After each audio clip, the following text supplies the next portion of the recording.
Exodus chapter 5. Afterward, Moses and Aaron went to Pharaoh and said, "This is what the Lord, the God of Israel, says. Let my people go, so that they may hold a festival to me in the desert." Pharaoh said, "Who is the Lord that I should obey him and let Israel go? I do not know the Lord, and I will not let Israel go." Then they said, "The God of the Hebrews has met with us. Now let us take a 3-day journey into the desert to offer sacrifices to the Lord our God, or he may strike us with plagues or with the sword." But the king of Egypt said, "Moses and Aaron, why are you taking the people away from their labor? Get back to your work." Then Pharaoh said, "Look, the people of the land are now numerous, and you are stopping them from working."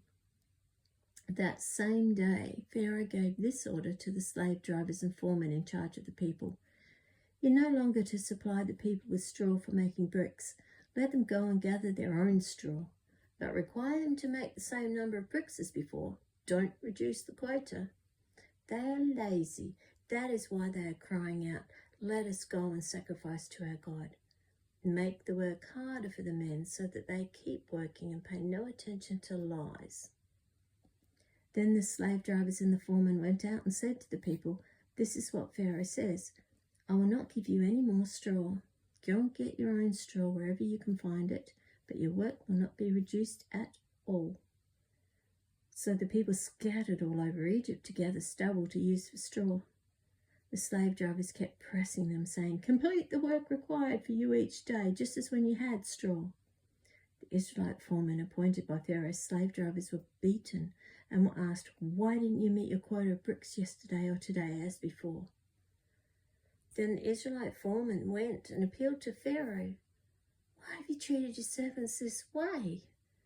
Your servants are given no straw, yet we are told, 'Make bricks.' Your servants are being beaten, but the fault is with your own people." Pharaoh said, "Lazy, that's what you are, lazy. That is why you keep saying, 'Let us go and sacrifice to the Lord.' Now get to work. You will not be given any straw, yet you must produce your full quota of bricks." The Israelite foremen realized they were in trouble when they were told, "You are not to reduce the number of bricks required of you for each day." When they left Pharaoh, they found Moses and Aaron waiting to meet them, and they said, "May the Lord look upon you and judge you. You have made us a stench to Pharaoh and his officials, and have put a sword in their hand to kill us." Moses returned to the Lord and said, "Oh Lord, why have you brought trouble upon this people? Is this why you sent me? Ever since I went to Pharaoh to speak in your name, he has brought trouble upon this people, and you have not rescued your people at all."